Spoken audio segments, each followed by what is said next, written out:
इसको लेकर अब बीजेपी की तरफ से कहा जा रहा है कि अगर आपके पास वो तस्वीरें हैं तो जारी कीजिए, क्योंकि उनके पास भी कई सारी तस्वीरें हैं, वो भी जारी। नहीं भाई, छोड़ दे, ये पागल लोग बातें हो रही है। और देवेंद्र फडणवीस तो आपको कह रहे हैं कि मानसिक रूप से आप। जी हाँ, मैं मानसिक रूप से हम लोग कमजोर है, क्योंकि हमारी मानसिकता है महाराष्ट्र की संस्कृति का रक्षा करना। हमारी मानसिकता है कि आप जैसे लोगों के साथ संघर्ष करना।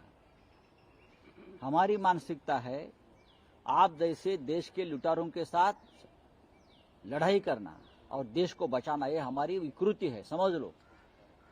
हाँ, हम मानसिक दृष्टिया हमारी ये विचारधारा है।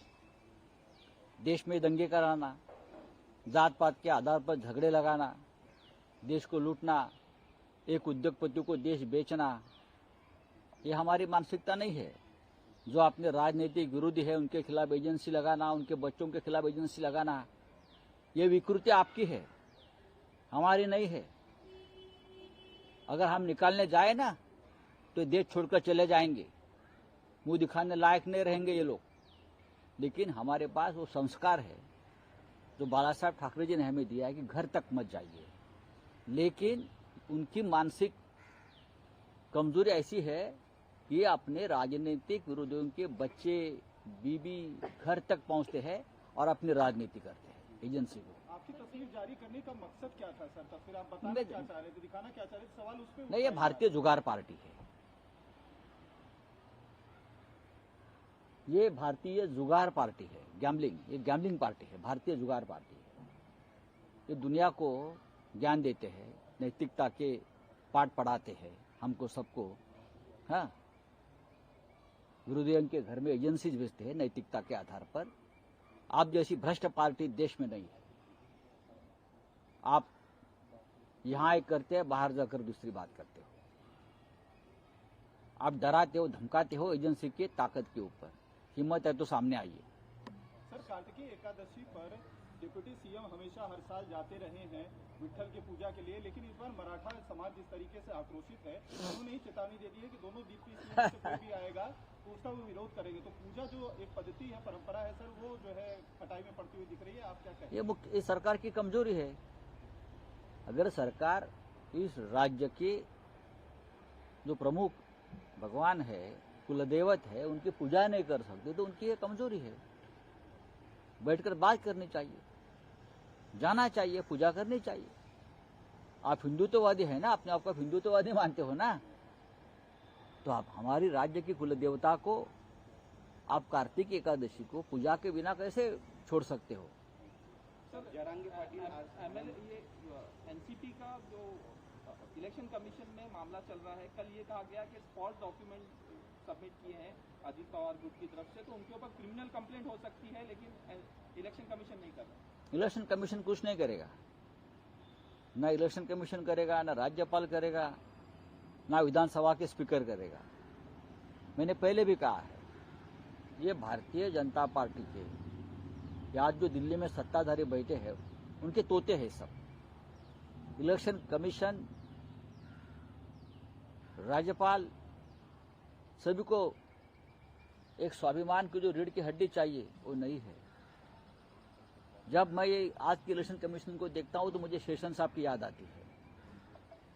शेषन साहब ने जो एक रीढ़ की हड्डी दी थी इस इलेक्शन कमीशन को, वो अब नहीं है।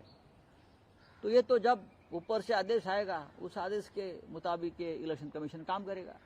शिवसेना के बारे में यही हुआ, अब एनसीपी के बारे में भी ये हो सकता है। इसको लेकर अब बीजेपी की तरफ से कहा जा रहा है कि अगर आपके पास वो तस्वीरें हैं तो जारी कीजिए, क्योंकि उनके पास भी कई सारी तस्वीरें हैं, वो भी जारी। अरे भाई, छोड़ दे, ये पागल लोग बातें हो रही है। और देवेंद्र फडणवीस तो आपको कह रहे हैं कि मानसिक रूप से आप। जी हाँ, मैं मानसिक रूप से हम लोग कमजोर है, क्योंकि हमारी मानसिकता है महाराष्ट्र की संस्कृति का रक्षा करना। हमारी मानसिकता है कि आप जैसे लोगों के साथ संघर्ष करना। हमारी मानसिकता है आप जैसे देश के लुटारों के साथ लड़ाई करना और देश को बचाना। ये हमारी विकृति है, समझ लो। हाँ, हम मानसिक दृष्टिया हमारी ये विचारधारा है। देश में दंगे कराना, जात पात के आधार पर झगड़े लगाना, देश को लूटना, एक उद्योगपति को देश बेचना, ये हमारी मानसिकता नहीं है। जो अपने राजनीतिक विरोधी है उनके खिलाफ एजेंसी लगाना, उनके बच्चों के खिलाफ एजेंसी लगाना, ये विकृति आपकी है, हमारी नहीं है। अगर हम निकालने जाए ना तो देश छोड़कर चले जाएंगे, मुंह दिखाने लायक नहीं रहेंगे ये लोग। लेकिन हमारे पास वो संस्कार है जो बाला साहब ठाकरे जी ने हमें दिया है कि घर तक मत जाइए। लेकिन उनकी मानसिक कमजोरी ऐसी है कि अपने राजनीतिक विरोधियों के बच्चे बीबी घर तक पहुंचते हैं और अपनी राजनीति करते हैं एजेंसी को। आपकी तस्वीर जारी करने का मकसद क्या था सर? तस्वीर आप बताना क्या चाह रहे थे, दिखाना क्या चाह रहे थे? सवाल उस पर नहीं, ये भारतीय जुगाड़ पार्टी है, ये भारतीय जुगाड़ पार्टी है, ये गैम्बलिंग पार्टी है, भारतीय जुगाड़ पार्टी है। ये दुनिया को ज्ञान देते हैं, नैतिकता के पाठ पढ़ाते हैं हमको सबको। हाँ, विरोधियों के घर में एजेंसीज भेजते हैं नैतिकता के आधार पर। आप जैसी भ्रष्ट पार्टी देश में नहीं है।